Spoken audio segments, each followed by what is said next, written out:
All right, welcome back. 7-day crypto profit accelerator, and we are on day 2 today. I'm going to share my screen here in a second, going to walk you through in 30 seconds the overview of where we're headed, and then we're going to jump right in to the content for day 2. Here's where we're at. Remember, day 1, how yield farming even works in the first place. Super important foundation to understand conceptually one of the mechanisms that forms the foundation of the big picture strategy.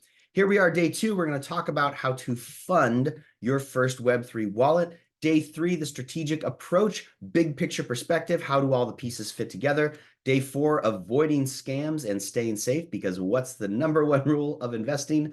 Don't lose money. Day 5, your first liquidity position. So we learn conceptually what is yield farming. And then day 5, we're going to click by click show you how to set just one example up. Okay. Day 6, the crypto investor's mindset, reorienting yourself away from hype, short-term 100x kind of moonshot stuff and reorienting towards a long-term value investor mindset and what that means. Day 7, harvesting your gains, which is collecting the profits that you generated by becoming a liquidity provider, which is the mechanism of yield farming, one of the mechanisms of yield farming.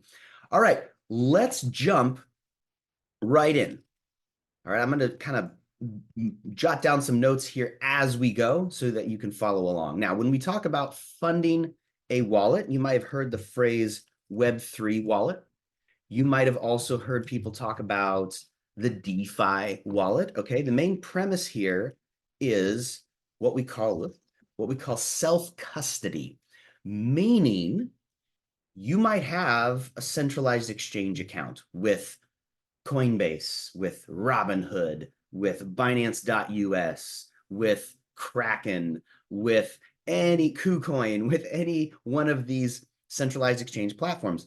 Now, what some people don't know is that you are not actually in custody of your own assets in those cases. Perfect example is in Coinbase, you want to add some money and they say, hey, great, thanks. We're going to hold this for 7 days before you can do anything with it. And you're going, what? It's my stuff. And they're going, nope, sorry, you put it here. So we're going to hold on to it for 7 days.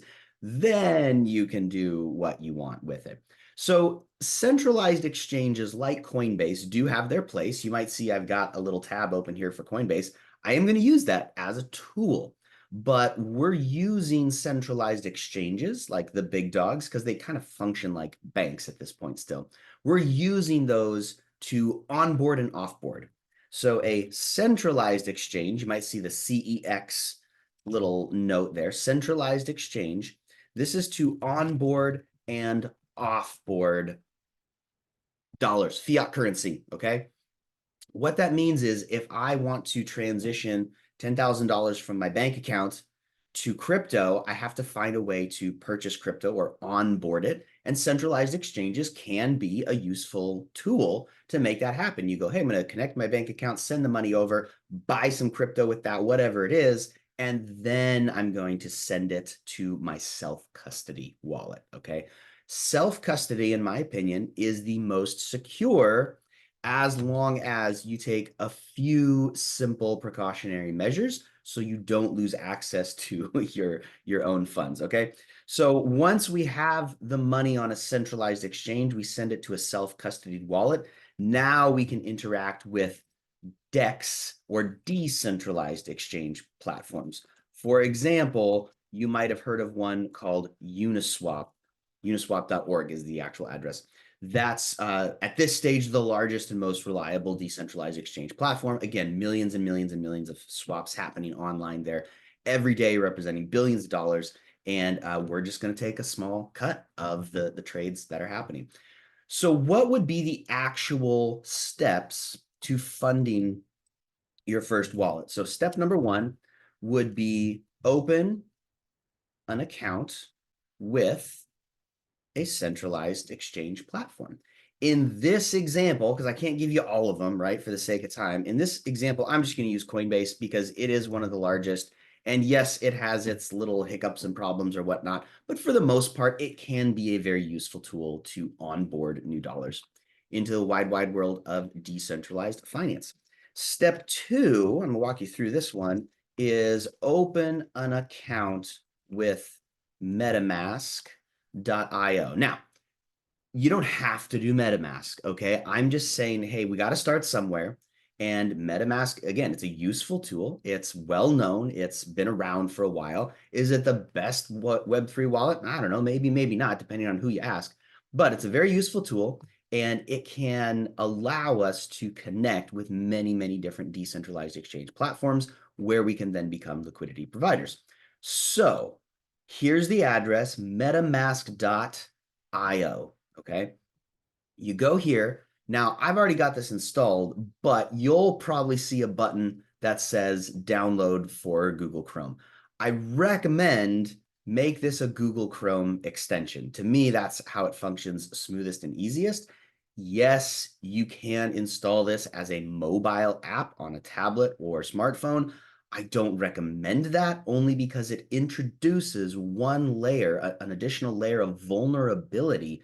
Meaning, if you're logged into that thing, you lose your cell phone, worst case scenario, someone finds it and they happen to know what MetaMask is, they can beep, beep, boop, send all of your assets from your wallet to their wallet and you never see it again. Okay. Yeah, that's unlikely to happen, but why introduce vulnerabilities when they are not necessary and don't give you any advantage?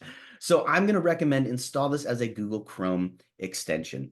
Once it is installed, you're going to have this little, well, first of all, your bookmark, your extensions pins here, make it blue, pin that to your extensions bar. And now here are some of my extensions. So I can click on the MetaMask little orange fox head, and I get something that looks more or less like this. Now, I have already added multiple networks to this wallet, and right here is where you navigate networks. When you first open a new MetaMask, it'll probably say Ethereum and Linea, and that's all. And all you have to do is click on Add Network. It will redirect you to this page. I've only got these two options left. You can add them manually, but the point is when you first do this, the first one up at the top will say Arbitrum 1.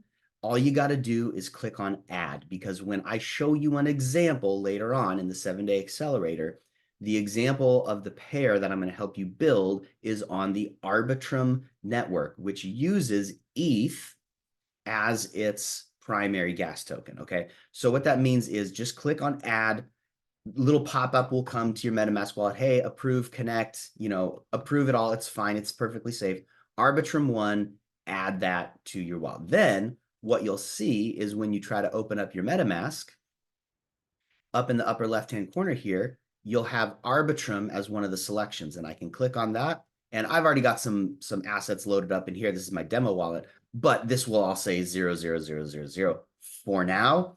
And that's okay. All right. So metamask.io, and the main thing you want to be aware of here is, and I'll just add this as a separate step, step 3, when you set it up, be aware of they might call it a recovery phrase.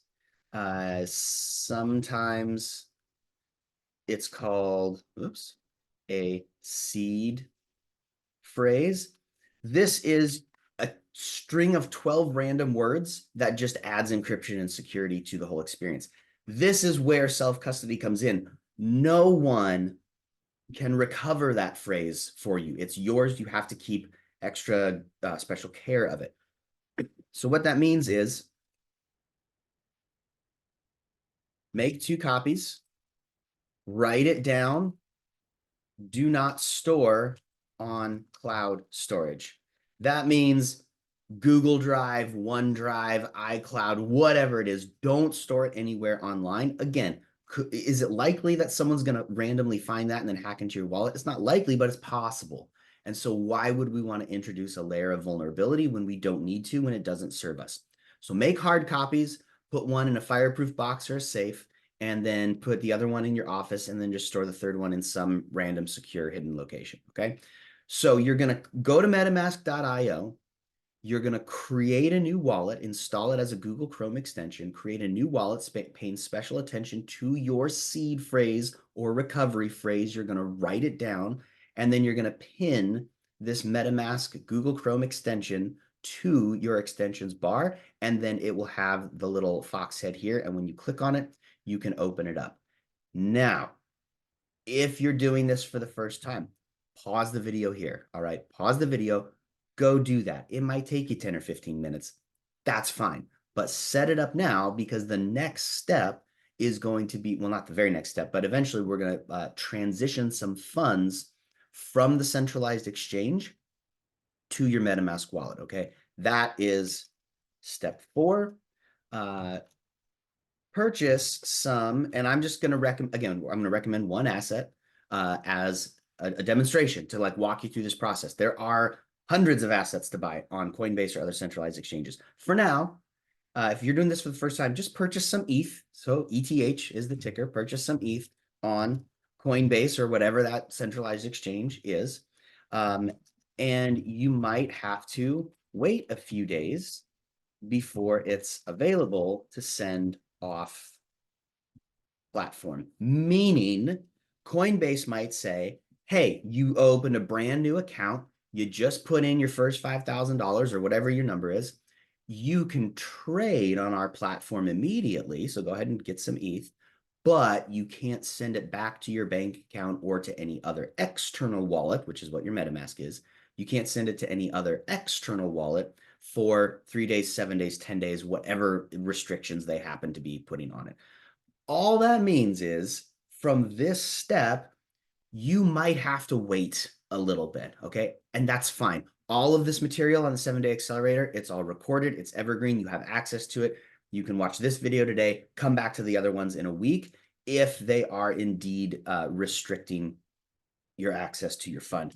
Then step 5, and this is where after you've waited, potentially the waiting period, if you've already got some assets on a centralized exchange, you don't have to do step 1. You don't have to do purchase. You can just swap for what you've already got, swap for some ETH, and you're good to go. Okay. So there's different starting points. I get that. I'm giving you like, if you were starting from scratch, this is what it would look like. Step 5, we're going to send that ETH to your MetaMask wallet on the Arbitrum network. Okay.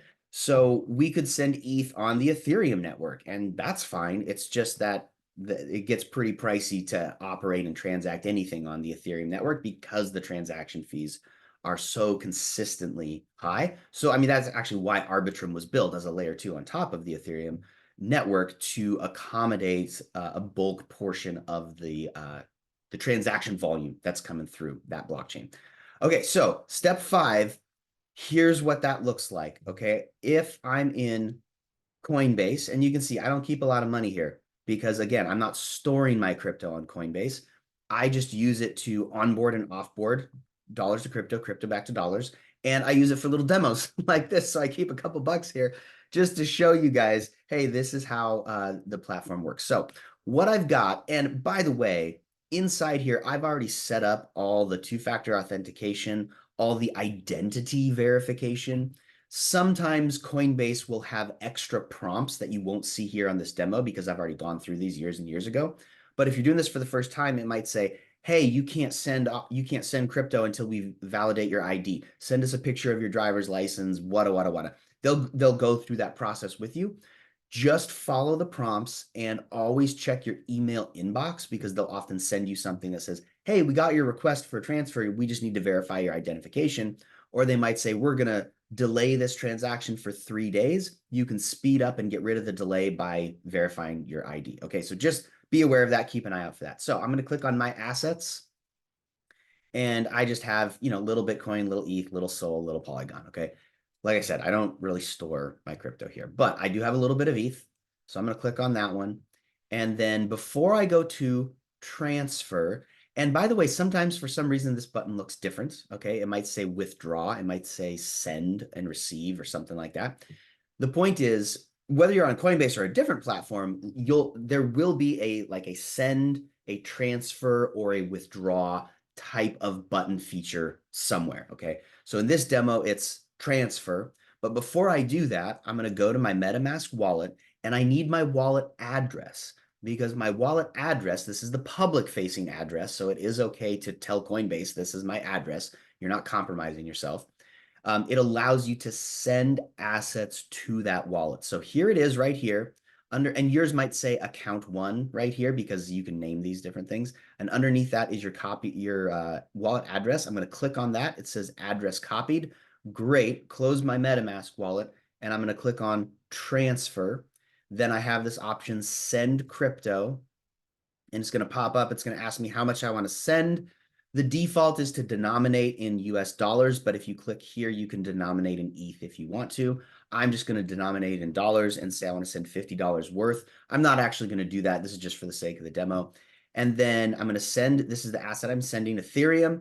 And then 2 is where I select first, and this is where you got to pause and slow down a little bit. I'm going to select the Arbitrum network, okay? If you just think, oh, I'm ETH, I'm sending ETH, and you click on the Ethereum network, it's still going to make it to your wallet. It's just now you'll have to go through an extra step to bridge that from the Ethereum network to the Arbitrum network.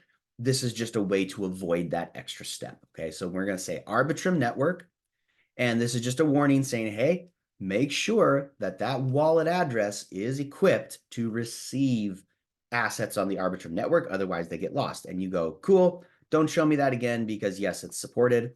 And then here, Ethereum address or ENS, this is where I paste my wallet address. And when you're looking at your wallet address, you just confirm the last 4 digits. So I look at this and I go, okay, what's the last 4 digits? There it is. Yes, confirmed. And then even though I've pasted it in the field here, I still have to click on this little pop-up right here, boom. And now it's going to give me almost a summary of what's happening. Okay, the final summary is here when I click preview. But what I want to check is, am I on the Arbitrum network? And do I have the right wallet address? Am I sending Ethereum? How much am I sending? Great. Preview send. There it is. I'm not going to click send now on this demo, but you would, of course, click send now. It can take 1 minute. It can take an hour. I don't know. All right. So again, you might need to pause the video, walk away for a little bit, come back later. The point is after you've sent it, now you can go to the MetaMask wallet, make sure that you're on the Arbitrum network from your list of networks here. And then tokens, NFTs, activity, it might default to activity. Just click on tokens, and then it will have your whatever Ethereum that you sent will appear right here. It will say how much you have, and it will say the dollar amount, okay? Now, what I'd recommend is the first time you do this, send like $100, okay? Just a small transaction, just test it out and go, okay, it's kind of scary the first time I do this. Am I sending my money into the universe and it's never coming back? No, just go through it, watch it work, see that it works, and then go, okay, I know it works. Let me rewatch the demo now, rewind this video a little bit, rewatch it and go through that process again and send my 500,000, 50,000, whatever amount that you're going to go through this process with, okay? So quick recap. Again, I don't want to make these videos like too long. I'm going to make them as concise as possible and still get you moving forward.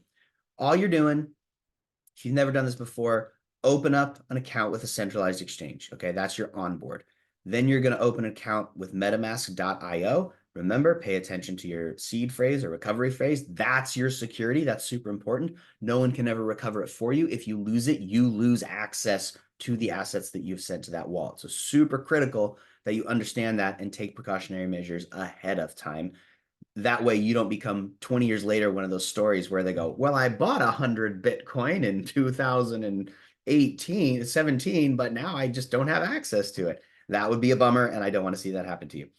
Purchase some ETH on Coinbase or centralized exchange. You might have to wait a few days. No big deal. That's normal. And then finally, step 5, we're going to send that ETH to your MetaMask wallet on the Arbitrum network. Here you go. Pause the video, screenshot this, do what you need to do. Okay, these are your steps in order to accomplish what we set out for on day 2, which was funding your first wallet. And when I say wallet, I mean self-custody wallet, okay? I'm using MetaMask as the example today. There are other options. However, I would not recommend Coinbase Wallet, okay? There's Coinbase, your main account, and then Coinbase DeFi Wallet. I would not recommend that one. And I also would not recommend the Crypto.com DeFi Wallet, believe it or not. To me, those are very clunky, and I would rather have a Web3 wallet that's a little more versatile and just, in my opinion, user-friendly, okay? So that's it. As always, If you have questions, drop those questions in the Facebook group.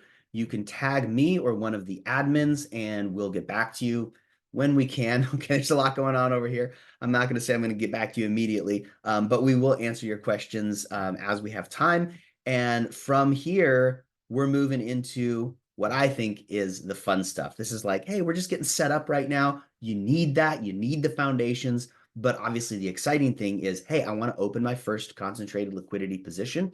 I want to see my trading fee income start to grow and accumulate immediately. And then I want to come and check on it. I want to harvest it. I want to take those gains that I've earned. And then I want to invest those funds as well for compounded returns and additional gains over time.